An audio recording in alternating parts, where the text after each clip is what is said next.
Telugu Desam party అధినేత ముఖ్యమంత్రి నారా చంద్రబాబు నాయుడు ఆదేశాల మేరకు నిర్వహిస్తున్న డిజిటల్ మహానాడు 2026 కార్యక్రమంలో మాచర్ల శాసనసభ్యులు జూలకంటి బ్రహ్మానందరెడ్డి పాల్గొన్నారు. వెల్దుర్తి మండల కేంద్రంలోని క్లస్టర్ 5 పరిధిలో టీటీడీ కళ్యాణ మండపంలో ఘనంగా జరిగిన ఈ కార్యక్రమానికి పార్టీ నాయకులు, కార్యకర్తలు భారీగా హాజరయ్యారు. కార్యక్రమం ప్రారంభానికి ముందు ఎమ్మెల్యే జూలకంటి బ్రహ్మానందరెడ్డి మహానేత, తెలుగు ప్రజల ఆత్మగౌరవ ప్రతీక అయిన నందమూరి తారక రామారావు గారి చిత్రపటానికి పూలమాలలు వేసి ఘనంగా నివాళులర్పించారు. అనంతరం పార్టీ జెండాను ఆవిష్కరించి కార్యకర్తల్లో ఉత్సాహాన్ని నింపారు. ఈ సందర్భంగా మాట్లాడిన ఎమ్మెల్యే జూలకంటి బ్రహ్మానందరెడ్డి తెలుగుదేశం పార్టీ సిద్ధాంతాలు, ప్రజా సంక్షేమ లక్ష్యాలు మరియు రాష్ట్ర అభివృద్ధి కోసం పార్టీ తీసుకుంటున్న కార్యక్రమాలను వివరించారు. పార్టీ అధినేత నారా చంద్రబాబు నాయుడు నాయకత్వంలో ఆంధ్రప్రదేశ్ అభివృద్ధి దిశగా ముందుకు సాగుతోందని పేర్కొన్నారు. డిజిటల్ మహానాడు ద్వారా పార్టీ బలోపేతం, కార్యకర్తల సమన్వయం, ప్రజల సమస్యల పరిష్కారంపై ప్రత్యేక దృష్టి పెట్టామని తెలిపారు. ప్రతి కార్యకర్త పార్టీ విజయానికి అంకిత భావంతో పనిచేయాలని పిలుపునిచ్చారు. ఈ కార్యక్రమంలో పలువురు పార్టీ నాయకులు, ప్రజాప్రతినిధులు, కార్యకర్తలు మరియు అభిమానులు పాల్గొన్నారు. ఈరోజు మరి చంద్రబాబు నాయుడు గారు అధికారంలోకి వచ్చిన తర్వాత మరిన్ని సంస్కరణలు తీసుకొని వచ్చాడు. ఉద్యోగ ఉపాధిలో రిజర్వేషన్ తీసుకొని వచ్చాడు.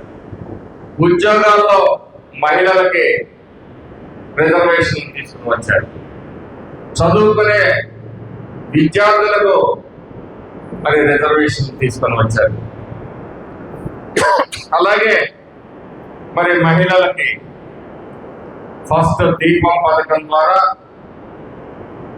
రాష్ట్రంలో మన గ్రామీణ ప్రాంతాల్లో కట్టెల పొయ్యిలతో మహిళలు ఇబ్బంది పడతా ఉంటే దీపం ద్వారా గ్యాస్ పథకాన్ని అందించిన పార్టీ కూడా తెలుగుదేశం పార్టీ. మరి అలాగే చంద్రబాబు నాయుడు గారు సుమారు 230 కాలేజీలు, ఇంజనీరింగ్ కళాశాలలు తీసుకొని వచ్చి ఉమ్మడి ఆంధ్రప్రదేశ్ లో ఒక హైటెక్ సిటీ నిర్మాణాన్ని చేపట్టి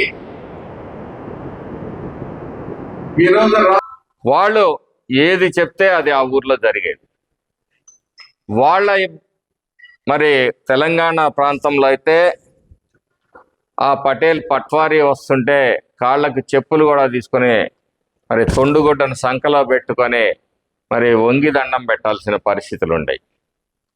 దీన్ని ఆయన సహించలేకపోయాడు. ఒక్కొక్క రోజు ఒక నిర్ణయం తీసుకొని ఈ పటేల్ పట్వారీ వ్యవస్థని రద్దు చేశాడు. చాలామంది తెలుగుదేశం పార్టీ నాయకులందరూ కూడా భయపడ్డారు. అన్నగారు దీనివలన మరి గ్రామాలన్నీ వాళ్ళ గుప్పిట్లో ఉన్నాయి కదా, వాళ్ళు వ్యతిరేకిస్తే మన పార్టీకి ఇబ్బంది పడద్దంటే డోంట్ కేర్ బ్రదర్ అని చెప్పేసి మరి ఒక్క కలం పోటుతోటి వాళ్ళని రద్దు చేసి ప్రజలకు స్వేచ్ఛనిచ్చి సామాజిక న్యాయానికి పరిపాలనలో సామాజికంగా ఒక సామాజిక విప్లవం అంటే తెలుగుదేశం పార్టీ. ఎందుకంటే గతంలో ఎస్సీ ఎస్టీ బీసీ మైనారిటీ వర్గాలు వీళ్ళు రాజ్యాధికారానికి దూరంగా ఉండేవాడు. ఊర్లో అవకాశం వస్తే ఆ గ్రామం మున్సబ్ గారికో కరణం గారికో ఆ ఊర్లో బలవంతుడైన మరి కొన్ని వర్గాలకు చెందిన వారికి మాత్రమే పరిమితమైన రాజ్యాధికారాన్ని ఎస్సీ ఎస్టీ బీసీ మైనారిటీ వర్గాలు మాత్రం ఈ సమాజంలో భాగమే కదా, వాళ్ళకి కూడా పరిపాలనలో భాగస్వామ్యం కల్పించాలనే ఒక దృక్పథంతో ఆ రోజు స్థానిక సంస్థల్లో అలాగే మహిళలకి కూడా రిజర్వేషన్లు తీసుకొచ్చిన ఘనత అన్న ఎన్టీ రామారావు గారు. అంతేకాదు రాష్ట్ర ప్రభుత్వం వైసీపీ పరిపాలనలో రైతులకి 13,500 ఇస్తే ఈరోజు తెలుగుదేశం కూటమి ప్రభుత్వం ప్రతి రైతుకి కూడా 20,000 రూపాయలు ప్రతి రైతుని ఆదుకునేందుకు మరి అన్నదాత సుఖీభావ ద్వారా ప్రతి రైతుని ఆదుకుంటుందని చెప్పేసి విషయం మీ అందరికీ తెలుసు.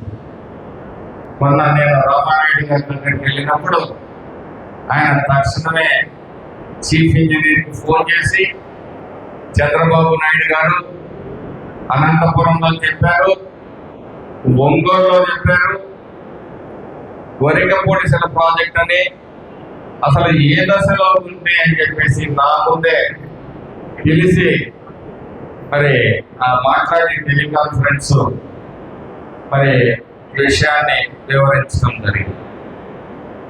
ఒక్కళ్ళకి పిడికడ బొమ్మ పెట్టినాడు కాదు, ఇది ఒక పరాన్న జీవి. పిన్నెల్లి అండ్ బ్రదర్స్ అనేవాడు ఒక పరాన్న జీవులు. మనం అంటాం చూడండి, మంచంలో నల్లులు, గోవార్లు, జలగలు ఇవన్నిటికీ మరి గ్రాండ్ అంబాసిడర్ వాడు ప్రజల రక్త మాంసాన్ని పీల్చుకొని వేల కోట్లు సంపాదించుకొని ఈరోజు పేద పలుకులు పలుకుతా ఉన్నారు.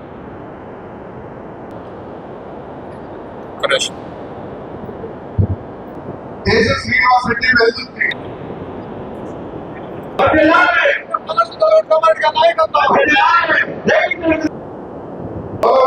కేశవ రెడ్డి మండాలి.